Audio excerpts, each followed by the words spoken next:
2020년에 발생한 남북 공동사무소 폭파와 연평도 공무원 피격 사건 이후 남북 관계가 냉각되자 최근 중국은 북한과 함께 군사훈련을 진행하고 있습니다. 그런데 중국에서 겉으로는 가족으로 나오고 있지만 속내는 한국의 반응을 살피며 눈치를 보고 있는데요. 현재 중국은 한국을 자신들의 숨통을 끊을 수 있는 매우 위협적인 국가로 인식하고 있으며 자신들의 동아시아 패권 장악에 있어 가장 걸림돌이 될 것이라고 평가하고 있습니다. 이미 한국은 강대국 다음 가는 영향력을 보유한 최상위 지역 강국들의 모임의 수장으로 군림하고 있으며 동아시아의 정세에서 중국, 일본과 대등한 발언권을 보유하고 있습니다. 현재 코로나 사태로 기존 강대국인 이탈리아와 브라질이 몰락하며 한국이 그들을 넘어설 것이 유력하자 미국과 영국은 강대국들의 모임인 제출에 한국이 가입하는 것을 제안하고 있습니다. 이에 중국 국방부는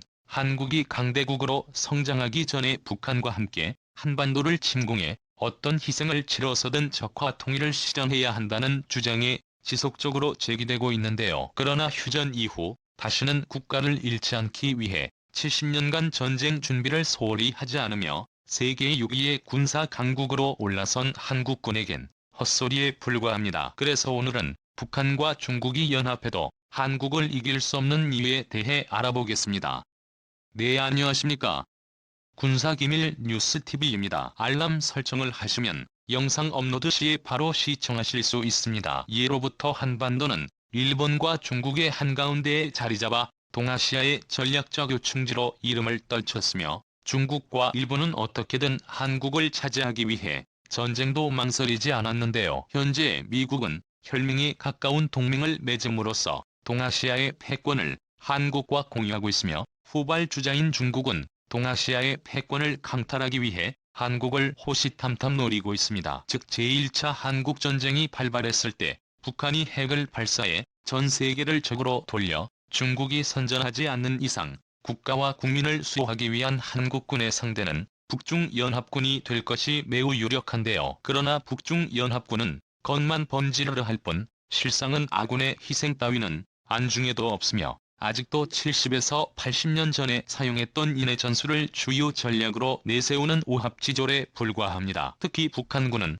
국방비를 꾸준히 유지해야 하는 한국과 미국의 국방 때문에 과대평가되었는데 현실은 육해 공군 가릴 것 없이 제대로 된 훈련을 진행한 시기가 무려 1980년대 이후 존재하지 않습니다. 당연하지만 전차와 군함 전투기는 단순히 보유하는 것으로 전력으로 판정하지 않으며 원활하게 운용하기 위해서는 탄약과 연료 정비가 유지되어야 하는데 이때 투입되는 예산은 상상을 초월합니다. 괜히 수백 년 전부터 인류의 전쟁 역사에서 군사력이 곧 경제력이라고 표현했던 것이 아니며 냉전 시절 군사 강국이었던 영국과 프랑스, 독일은 현재 군축을 진행하며 과거에 비하면 당나라 군대가 따로 없습니다. 설령 북한의 보호자인 중국이 이제 와서 탄약과 연료를 보급해준다 한들 수십 년간 오직 북진을 외치며 독하게 훈련한 한국군과의 기량 차이는 이미 성인과 5살 아이만큼 벌어졌습니다. 무엇보다 호랑이 한 마리에게 들개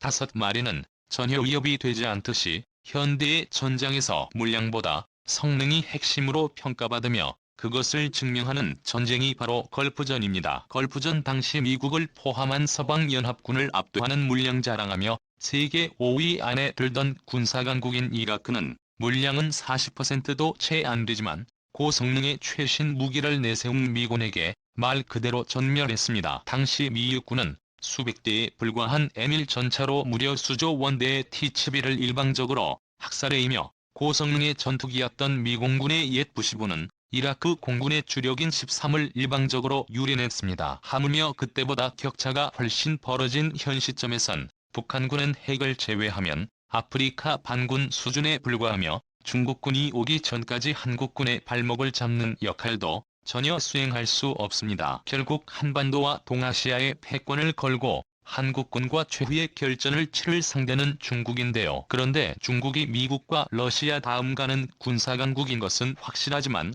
한반도 점령이 목표일 경우 세계 4위의 육군을 보유했으며 방어전에 특화된 한국군은 전혀 승리를 장담할 수 없는 최악의 강적입니다. 군사 정권이 몰락한 1990년대 한국군은 의도적으로 정보를 은폐하고 자신들을 과소평가하는데, 이는 주변 강대국들과의 불필요한 군비 경쟁을 자제하고 적을 방심시키기 위해서입니다. 광복 이후 70년을 함께해 한국을 누구보다 잘 알 수밖에 없는 미군은 현재 한국군의 전쟁 수행 능력에 미국과 러시아, 중국을 제외하면 견줄 국가 땅은 전무하다고 강조합니다. 심지어 타국의 침공을 막는 방어전이라는 가정하에 한국군이 중국군보다 훨씬 우위에 있다고 평가하는데요. 애초에 한반도는 대규모의 병력이 진격하기 어려운 험난한 산악지대이기 때문에 중국의 침범을 막는 한국에겐 그야말로 축복받은 천혜 요새입니다. 육군은 전쟁의 시작과 끝을 담당하며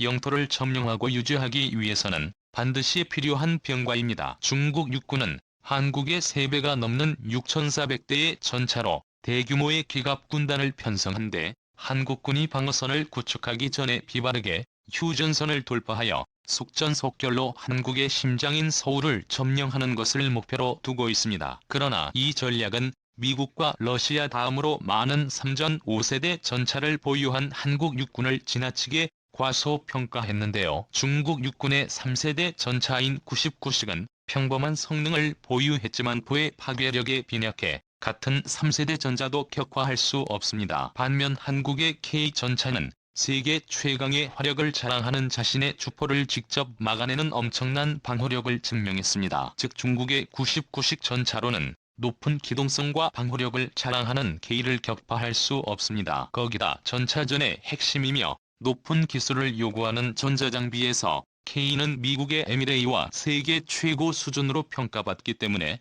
기동 중 사격하는 것도 불가능한 중국의 99식 전차와 비교하는 것 자체가 모욕입니다. 당연히 99식보다도 성능이 훨씬 열악한 5,300대의 12세대 전차는 세계 최강의 전차인 K와 그의 버금가는 K-레이의 장갑에 흠집도 낼 수 없습니다. 그런데 여기에 지상전의 제왕이자 전차 킬러인 AI-64가 가세한다면 중국 육군은 서울은커녕 휴전선도 넘지 못하고 추풍낙엽처럼 쓸려나갈 뿐인데요. 심지어 해군도 홈그라운드의 이점을 살릴 수 있는 한국 해군이 우위에 있다고 평가할 수 있습니다. 한국과 중국이 마주 보고 있으며 양국의 해상전이 벌어질 서해는 수심이 맞고 진입하는 길목이 협소해 수상함대의 활동이 제한되기 때문에 중국 입장에서는 최악의 전장관 겸인데요. 이런 좁은 해역에선 당연히 중국의 항모전단이 완전히 밀집하여 구축함의 방공망이 제한되는데, 세계 최강의 화력을 보유한 세종대왕급을 필두로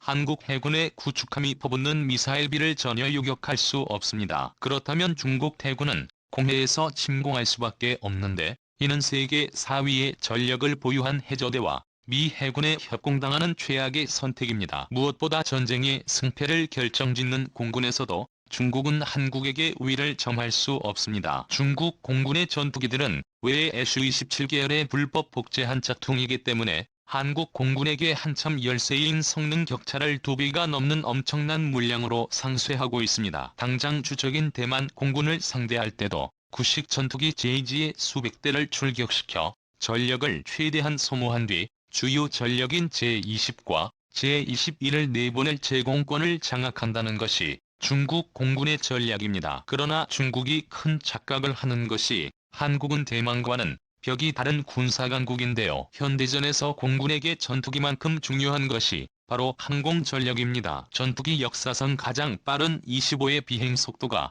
마하 3이며 현존 전투기들도 마하 2를 넘지 못하는 반면 지대공 미사일의 발사 속도는 마하 5를 가볍게 넘기 때문에 절대 벗어날 수 없습니다. 의외로 잘 알려지지 않았지만 한국은 무려 중국을 제치고 세계 3위의 방공 전력을 보유했으며 미국과 러시아의 도움을 받아 현존 최강의 지대공 미사일 중 하나인 천궁을 개발했습니다. 천궁과 피해 시선 같은 수고 성능의 지대공 미사일을 대량으로 보유한 한국의 방공 전력은 중국의 제2최 같은 구형 전투기 따윈 5년 족족 쓸려나갈 뿐이며 제-20과 제-21도 생존을 장담할 수 없습니다. 무엇보다 중국의 스텔스기인 제-14적인 성능에서 5세대 최약체로 평가받기 때문에 F-11을 제외하면 현존 최강의 전투기로 군림하는 F-35의 상대가 될 수 없습니다. 한국은 중국을 상대로 본기호전을 노리는 북젠 전략을 내세우고 있으며 그것을 실현할 군사력을 보유했기 때문에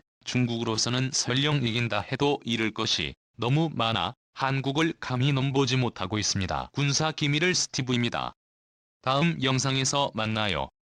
즐거운 저녁 보내세요.